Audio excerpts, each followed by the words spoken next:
नमस्कार मित्रांनो, संत तुकाराम महाराज असं म्हणतात की रात्रंदिन आम्हा युद्धाचा प्रसंग, अंतर्बाह्य मन आणि जग. म्हणजेच काय, बाहेरच्या जगात जशी युद्ध चालू असतात अगदी तशाच प्रकारचं एक युद्ध माणसाच्या मनात देखील चालू असतं. मग अगदी अशाच रीतीनं मनाच्या आणि रणांगणावरच्या युद्धाचं समांतर असणारं प्रतीक म्हणजे महाभारतातील कर्ण नावाचं पात्र. याचं सगळ्यात मोठं कारण म्हणजे परिस्थिती, नियती आणि व्यवस्थेमुळे मनाच्या युद्धामध्ये नेमका मी कोण आहे या प्रश्नापासून ते मग युद्धाच्या रणांगणावरती माधवा हे सगळं माझ्यासोबतच का घडलं असे प्रश्न विचारणारे कित्येक कर्ण आपल्याला प्रत्येक युद्धात पाहायला मिळत असतात. म्हणजे मग युद्धामध्ये अधर्माच्या बाजूने लढणारे, वचनांमध्ये अडकून पडणारे, मैत्री निभवताना स्वतःचा प्राणही देणारे, अहंकाराची गुर्मी बाळगणारे, द्वेषाची आणि स्वार्थाची इच्छा जोपासणारे सगळेच युद्धातले कर्ण असतात.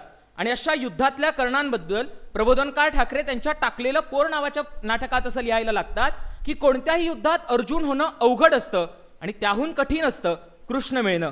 आणि हा कृष्ण कधी आपल्याला मिळत नाही, म्हणून ऐन युद्धात आमचा कर्ण होतो. अगदी त्याच कर्णाचा विषय मांडण्यासाठी तुमच्यासमोर उभा आहे. नमस्कार, मी पाटील यश रवींद्र विषय मांडतोय ऐन युद्धात आमचा कर्ण झाला. विषयाच्या सुरुवातीला ऐन युद्धात आमचा कर्ण झाला हे मान्य करण्याआधी आमचा कर्णच का झाला हे स्पष्ट करणं मला अत्यंत गरजेचं वाटतं.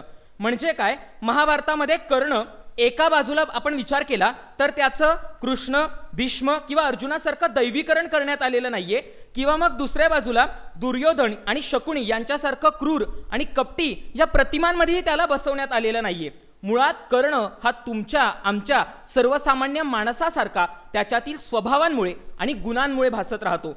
म्हणूनच तर राधेय नावाच्या पुस्तकात रणजित देसाई असं लिहायला लागतात की मुळात प्रत्येकाच्या मनात एक कर्ण दडलेला असतो. त्या कर्णाला शोधण्यासाठी महाभारताची पानं चाळलीच पाहिजे असं नाही. कदाचित तुमच्या मनाची 4 पानं उलटली तर त्यातही तुम्हाला तुमचा कर्ण दिसेल. म्हणून आयुष्याच्या प्रत्येक युद्धामध्ये कर्ण हा आम्हाला आमचा वाटत राहतो. मित्रांनो, पण कर्णाबद्दल बोलत असताना संयोजकांनी युद्धातला कर्ण दिलंय, म्हणून कर्णाचा इतिहास, कर्णाचं आयुष्य याच्यापेक्षाही युद्धातला आणि युद्धासाठीचा कर्ण आमचा का झालाय आणि आमचा म्हणजे नेमका कोणाचा कर्ण झालाय हे मांडणं मला अधिक गरजेचं वाटायला लागतं. म्हणजे महाभारताच्या युद्धामध्ये याच कर्णाच्या रथाचं चाक परिस्थितीमुळे जमिनीत अडकलेलं असू द्यात, किंवा मग रशियावर आक्रमण करताना नेपोलियनसाठी काळ बनून आलेली कडकडणारी थंडी असू द्यात, युद्धामध्ये अर्जुनानं कर्णाच्या कंठस्थानी मारलेला अंजलिक बाण असू द्यात, किंवा सत्ता मिळवण्याच्या युद्धामध्ये आपल्याच माणसांकडून ज्युलियट सीझरवर चाकूने झालेले 23 वार असतील, युद्धामध्ये पांडवांना जीवनदान देणारा कर्ण असेल, किंवा युद्धात जिंकून सुद्धा बेहलोल खानाला जिवंत सोडणारे प्रतापराव गुज्जर असतील, युद्धामध्ये आधिरथी त्याच पद्धतीनं सूतपुत्र म्हणून हिनवले जाणारे कर्ण असतील, ते आताच्या जगण्या मरण्याच्या युद्धामध्ये केवळ जातीच्या प्रश्नांमुळे छळले जाणारे रोहित वेमुर्ला, पायल तडवी यासारखे कित्येक आदिवासी आणि दलित विद्यार्थी असतील. परशुरामाच्या श्रापामुळे युद्धात कर्ण झाला होता, म्हणजे कर्ण मृत्युमुखी पडला होता. अगदी अशाच रीतीनं आजच्या मानसिक युद्धामध्ये डिप्रेशन आणि एन्झायटीचा श्राप मिळून कित्येक माणसं स्वतःचं आयुष्य संपवून घेतात. आणि त्याच माणसांमध्ये आपल्याला सुशांत सिंह राजपूत, शीतल आमटे, नितीन देसाई यांसारखी मंडळी दिसायला लागतात. चित्रगुप्त गंधर्वासोबत झालेल्या युद्धामध्ये पळून जाणारा कर्ण आपल्याला पाहायला मिळतो. अगदी तसंच राजकारणाच्या युद्धामध्ये निवडणुकीचं तिकीट मिळालं नाही म्हणून पक्ष बदलणारे नेते मंडळी आपल्याला पाहायला मिळतात. सांगण्याचं तात्पर्य इतकंच की प्रत्येकाच्या आयुष्यात विशिष्ट टप्प्यावरती फक्त रणांगणाच्या युद्धावरती नाही तर सामाजिक, राजकीय, सांस्कृतिक, आर्थिक आणि मानसिक युद्धात कधी ना कधी हा कर्ण झालेला असतो. मित्रांनो, या कर्णाबद्दल बोलत असताना हे देखील लक्षात घेतलं पाहिजे की विषयातील कर्ण हा केवळ पुरुषांच्या किंवा पुरुषार्थी संदर्भानं आलेला नसून तो केवळ युद्धातल्या कर्णांचं प्रतिनिधित्व करणाऱ्यांचे एक प्रतीक आहे. म्हणजे काय, महाभारताच्या युद्धामध्ये कर्णाचा सारथी शल्य होता.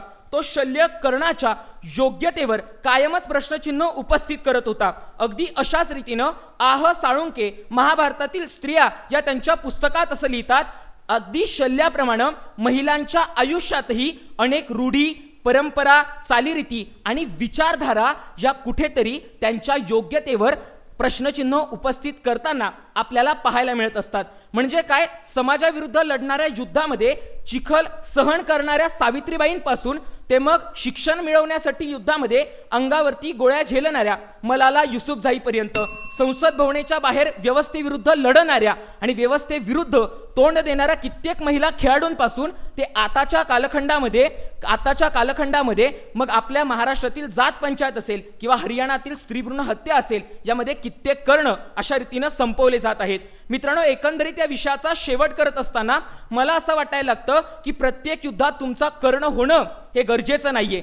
मग कर्ण होणं हे गरजेचं नसेल तर कर्ण न होता तुम्हाला काय होता आलं पाहिजे?